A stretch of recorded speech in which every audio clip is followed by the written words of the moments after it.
Ngara numida wairam phongkhiba kangla paudagi maruoiba pau khara khangatjaraga miyamda khudo tamjike. State Assembly mifam ahum phamgadabani haiba Constitution gi provision da yawba kanglon adu lengakchina khongoinare ibobi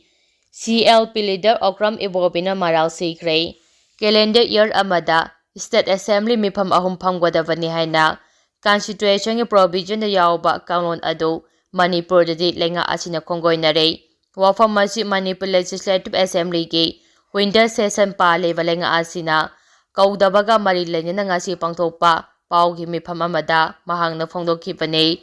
MPCC gi President MLK Mega Chandra yauna party asigi MLK Ranjit amadi Tilokesor su saru yakhiba paugi mifam aduda Congress Legislative Party gi leader Okram Ibobina hai Constitution के Article 174 के Rule of Procedure amadi Conduct of Business की 17A दा यावरिबा wafam de calendar year amada yamdrabada State Assembly के session asi ahumlak phamgadabani masida tangai phaduna pangthokpa session singde budget session atam session amasung winter session ni Manipur oina sahi asida budget amasung atam session pangthokrai lebak thi wadi sahi loyak laba fawba lenga asina winter session kaunabagi tharang amata paikhatana leide Constitution gi provision matung ina Parliament yauna atopa station gi winter session phamkrai Manipur dadi chathariba thong asidi Constitution da yawba provision sing pale balenga asina khongoina bani haina o ibobina maral sikhi paugi mifam aduda ibobina makata na hai Manipur Legislative Assembly gi winter session asi pale balenga asina korakadra haituna ngairaga leirakpani adubu ngasi phawbada madugi mami amata taraktaba maramna Manipur governor yauna chief minister amasung speaker da winter session athubada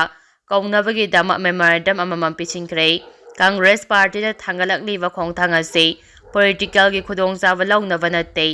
lenga asina aningba apamba mongda sathariba thong asige mayokta leptana Constitution gi provision matungina democratic institution mathau tohallo haibani Karigomba lenga asna assembly ki winter session kauge harabasu housing matam leiri madugi dama short notice ama thoktuna amadi media da adama phongdokpa yai haina mahangna makhata na phongdokki makhata rakpa pauda ziribam da miyoi taru hatkebagi report numit 10 gi manungda piraknaba Manipur gi CS amasung DGP da se tharaklei ziribam gi jagorador gi pikliba anga uhum amadi nupi uhum punna miyoi taruk tamthina hatkhiba thaudo adugi matangda RPIA gi National Secretary Maheshwar Thongaujamna National Commission for Women SCW da wakat khiba adugi makha chatharak poina commissioner sigi makedigi thaudo adugi chapchaba report ama numit 10 gi manungda pikhalau haiba warur yawba zero amangara Manipur gi Chief Secretary Binit Joshi amadi DGP Rajiv Singha da tharakhrai NCW gi Joint Secretary Asoli Salaina koyek piduna tharakhiba zero aduna hai National Commission for Women's Act listing amasama pamogdragi section 10 gi makhada leba asigi manungda leiba nupi da chathaba miyot minai nupi singi right matpa amade nupi singi punsibo ngak sembagi hak commission asida lei ziribam gi jakorador gi nupi ahum amade anga ahum tamthina hatkhiba thaudo asida akambe action lokhapam thokpani masigi matangda commission asina angamba thaba paikhatnaba honagani thaudo asida victim oihoraba imung manungsingda azumba oil fanganaba honagani amadi senaba sing maralgi matung ina matik chawa chairak phangdana tumina laisingkhiba yaroi haina chero asida palle punama asigi yenglaga Manipur lengang nupi amadi angang singda thoanba crime singda akama meng sangduna asiguma crime asi makhada na thoktana bahona biyo loinuna hairiba jiribamgi thaudo asigi matangda Chief Secretary amadi DGP na chapchaba detail report ama numit 10 phawbagi manungda commission da pikhalau haina chero aduna makhatari makhatara pauda suda leiba cookie sing sijinaraga maitegi mathakta sathaba proxy warning kokomi Manipur da hauzik thoklibe irang ase sing cookie zo narco terrorist kangu singna maite miyam da landarak tuna maite khunai muthatnaba Manipur thukainabagi pandamda haukiba sai lising aniga subna kungi humdoigi May ahumdagi ngasi phawba chathaduna lakle hauji sing cookie jo narco terrorist kangu singna Maitei miyamna chatharakliba lal asi India lengangna suda leiba kuki militantsing thijinaraga Manipurgi Maitei miyamgi mathakta chathaba proxy war amani haibasi handakta social media da uba phangliba suda leiba KNFP gi Tiger kauba commander amana kuki community gi miyam punba mifam amada mahangna mifam aduda thamkiba wafamda maitei miyamna khundaduna leiriba kangsu amadi leimakhongda bom amadi nongmai kapsinduna maitei gi yum kaya maithaba miha mipun chathaba kian khanganba chathariba si mahaki kaman amagi makhada chathabani haina phongdokhiba sina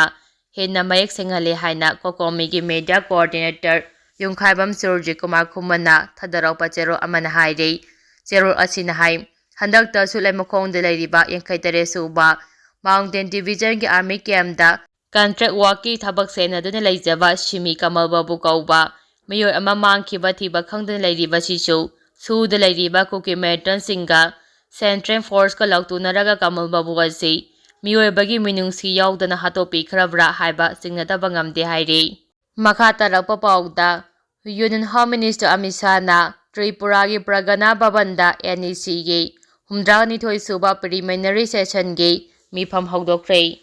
Union Home Minister Amit Shah na Mayai Tangba Lauduna Tripura gi Pragana Bhavanda North Eastern Council NEC gi Humdrani Thoi Suba Preliminary Session gi Mifam ngasi Hogdokre Nominini Sathagadaba Thoram aduda Awang Nopoi Station gi Governor, Chief Minister amadi awangba thakki official sing yauna tonga-tongamba stakeholder kayana saruk yari madugi manungda Manipurgi Chief Minister Nongthoman Birensu saruk yari bani Donor Minister Jyotiradiya Scindia amasung Union Minister of State Sukanta Mujumja yauna pangthokliba thoram aduda NE region gi chawkhat thorangi khongthangsingi matangda khanari panba yabadi Union Home Minister Amit Shah gi schedule gi matung ina mahak ngasi gi oina tonga-tongamba invite marida saruk yagadawri invite sing adugi manungda NEC gi humdraganithoi suba preliminary session gi mifam North East Bank Kang Bread amadi North Eastern Space Application Center gi taraganithoi suba mifam yauri makha tarapa pauda school education system da ahongba awanba paraknaba educator singna hotnaminasi Joy Kumar All India Private School Association AITSA New Delhi na Gramina Vidyajoy di Bharat Private Hyderabad ka puna khusamnaduna ngasi Singmairong da laiba Classic Grande da Manipur Educated Summit and Education Award lesinganiga subna kunga mari lanthopagi thoram pangthokhrei thoram aduda Board of Secondary Education Manipur gi Chairman Akam Joy Kumar na chief guest All Manipur Recognized Private School Welfare Association ki President Raisam Joy Kumana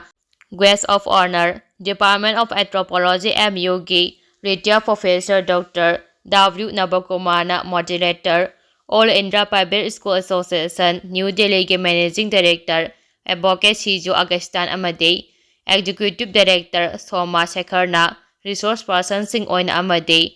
AIPSA ki Manipur ki State President Dr. Seba Ruhari na guest speaker oina saruk yaki tharamgi manungchana seminar amadi saruk yariba educator singa resource person singa interaction tawduna school education da ahongba porokna bawafam kaya kupna khanaki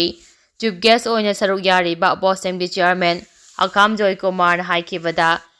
NEP lisingani subna kungi makada school education da hawalagliba mahairoi singi damak mother tongue da focus tawnaba appeal tawki Loinana school education system da ahongba awanba paraknaba educators sing hotnamina si haiki mahangna makhata na haiki vada hauji bosem gi employees sing na chathariba